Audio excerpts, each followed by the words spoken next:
you, Richard, for giving me this opportunity to engage with friends from the United Kingdom so soon after both Prime Ministers met at the G20 and have made the joint announcement that we'll start seeing some action back on the free trade agreement negotiations. It's indeed a relationship that has stood the test of time over the years. It's a relationship where businesses, people, government are all very much aligned, very much in tune with each other. We pretty much think alike, not only because we are trained by the Macaulay education system that you left behind, but also because we are two important democracies. We both believe in the rule of law. We both believe that there is a power that the rule of law brings to trade in terms of the confidence that one will not be discriminated against. There'll be fair trade between countries. There'll be equal opportunity. And end of the day, should anything go wrong, there's the backing of the law to give you justice. And I think it is this strength that in the years to come will further strengthen, as we just heard Her Excellency mention, the technology partnership between the UK and India. Of course, the India-UK Tech Security Initiative, with its focus on critical minerals, ultimately leading to artificial intelligence or increasingly getting data analytics into the way we work, or the setting up of data centers, or working with newer fields like biotechnology. All of these are emerging areas where there's huge potential. And I think we are well poised to work together because we don't really compete with each other. We complement each other, the UK and India, with your high cost of living, with your aging population, the relatively smaller number of technical manpower that is available in the UK today. I think it's important that other countries and the UK work together to leverage your high level of innovation or R&D that your universities or your R&D institutions are producing. And that's where India can play an important role, to partner with the UK in the emerging technologies of the future. And I'm very sure that given that India has the lowest cost data, our data costs, I believe, somewhere around 12 or 17 cents per GB, as against the US cost of about $7 per GB. I don't know the UK cost, but won't be very much different. Even the world average is about $3 per GB of data. And I think India, with its low cost, brings down the world average significantly, being the largest consumer of that data also. Given the high quality of talent that India produces every year, we have the highest number of STEM graduates coming out of college in India. High Commissioner will be happy to know 43% of them are women. And that pool of technical skill, coupled with the demands of an emerging market across the world, do provide an excellent opportunity for us to partner with each other. We are coming up with more and more legal frameworks which will protect data privacy, which will encourage free flow of data amongst trusted partners. And very obviously, the UK and India are two trading countries, technology countries, which in the years to come can really expand our Digital India mission and your imperatives to work with newer technologies. Together, we can do wonders. Incidentally, we launched Digital India way back in 2015. And today, we must be amongst the fastest growing telecom market. Our penetration with 4G is complete through the length and breadth of the country. 5G is seen the fastest rollout anywhere in the world. I think by end of next calendar year, all of India should be on 5G. And we have already started developing the 6G stack domestically. So we are well on path to providing the necessary ecosystem and infrastructure which will help us to engage with the developed world on technology, which in the years to come, I believe, seems to suggest that data will become the new oil and energy would be finding the maximum usage in the churning or in the utilization of this data in the years to come.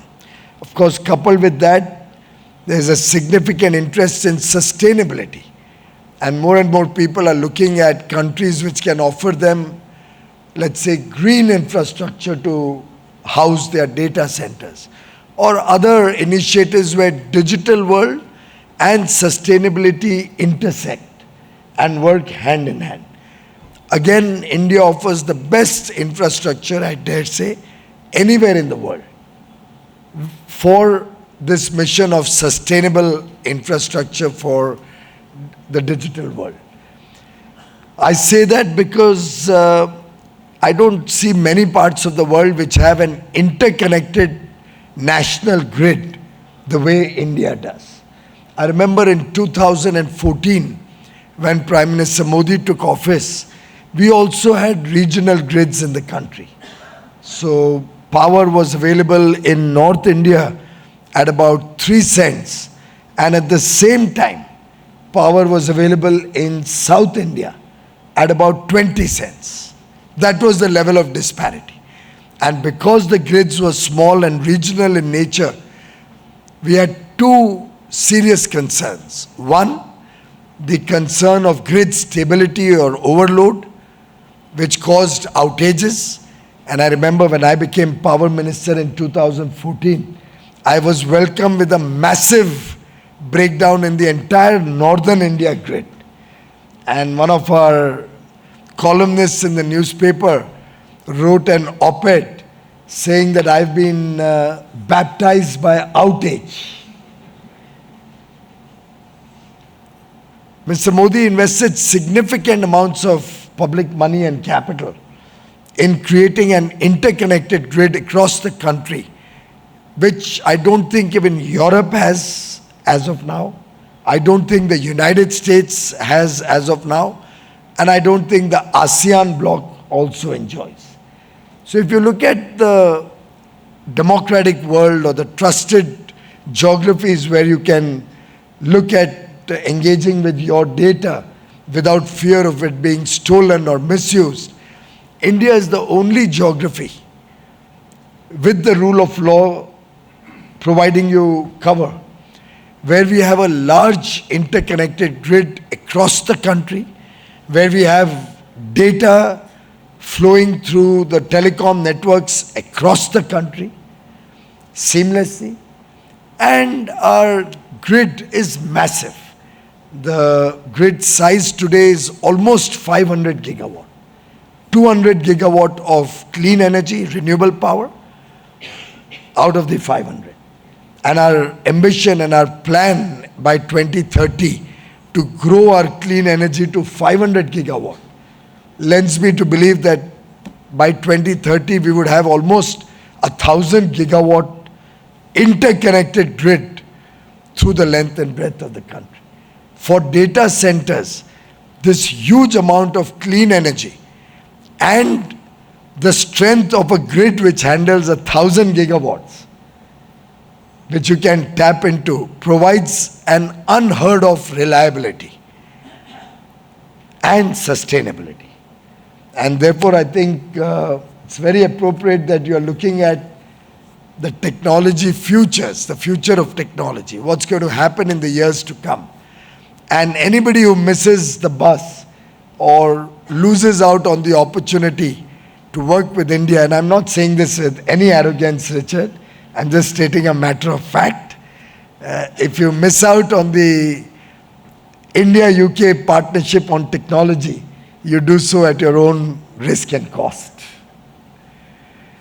Friends, we've been working in India to develop not only a technology backbone, not only the infrastructure to encourage absorption of greater amounts of technology, but we are focusing on the space sector, something which brings both of us closer together on technology. We are working on animation, visual effects, gaming, comics and extended reality, which is another very high-tech area of the future. And given that more and more people are looking at entertainment as a very important element of quality of life, and many of these techniques actually fit into the world of artificial intelligence or augmented reality and all of that, becoming very intrinsic to the way technology is being exploited in the future. I think India offers a great opportunity also in this field of AVGC and extended reality. Similarly, we are looking at semiconductor mission in a very big way. We have committed huge amounts of public funding and capital to encourage the semicon industry coming into India.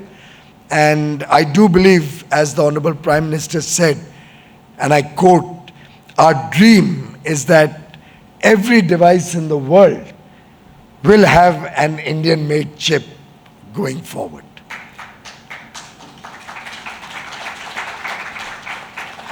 If I may summarize the areas of collaboration where UK and India can co-design or co-deploy technologies or solutions towards resilient supply chains, particularly in the critical technology areas, I have 5 suggestions to offer. 1, in artificial intelligence learning, we can create platforms to encourage more and more of next gen to engage with artificial intelligence. We can look at personalized training. We can look at universities adopting artificial intelligence as course curriculum. We can look at virtual reality becoming a part of the development of new age skills amongst our young men and women. Second, telemedicine can play an important role in bringing down costs of healthcare in the United Kingdom also, and can help us reach quality healthcare to the remotest parts of India. And as I mentioned to High Commissioner in our earlier engagements, any idea which is lopsided or which doesn't do a fair and equal benefit to both partners will never survive long. And therefore, we have a vested interest in telemedicine for reaching high quality medicine facilities and at a lower cost, providing the infrastructure in remote parts of India. But similarly, we can help bring down your budgets. And I think, if you don't mind my saying so, you do have some stresses on your budget right now. As does every country in the world. Who doesn't? Therefore, e-health platforms and some of our startups are coming up with very good innovative ideas on what can be done for making healthcare more affordable and reaching the last man at the bottom of the pyramid. I'm told some of your medical needs have very long queue-ups and waiting times, particularly things like, clinical care and stuff like that, or old age care. Of course, a dentist job cannot be moved to a telemedicine platform. Number 3, we could look at climate modeling tools. Disasters are striking across the world given the fragile ecology that we are all living in.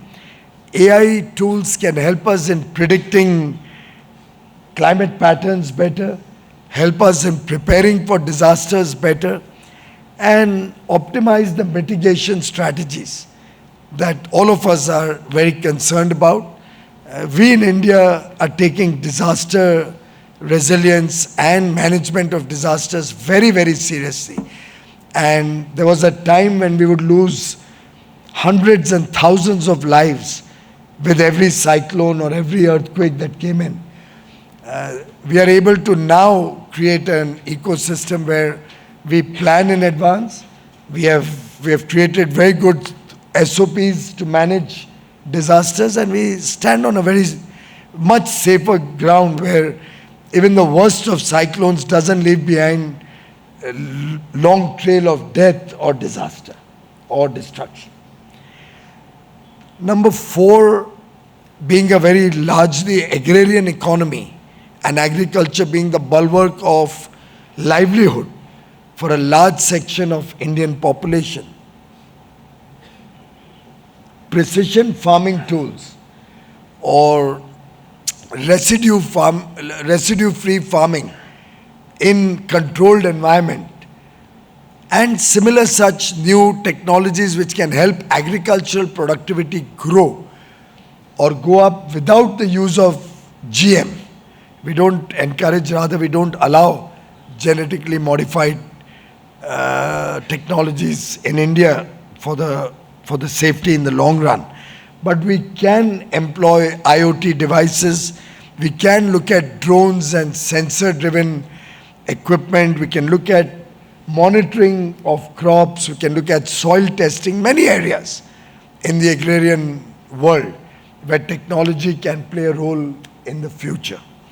And lastly, a number of organic chemicals, a number of engineering goods, a number of products related to food are going through a churn with newer technologies playing a role. And that could be another area where we could work together. Auto components for the electric vehicle ecosystem, for example, is one area that comes to mind immediately. So lots of work, but working together, we can get outstanding outcomes. As they say, you can work very hard and achieve some goals, but working together, you can achieve many, many more goals. That's what I would invite all our participants and the technology world of the UK and India to do. Let's work together, let's work smarter, and let's work faster.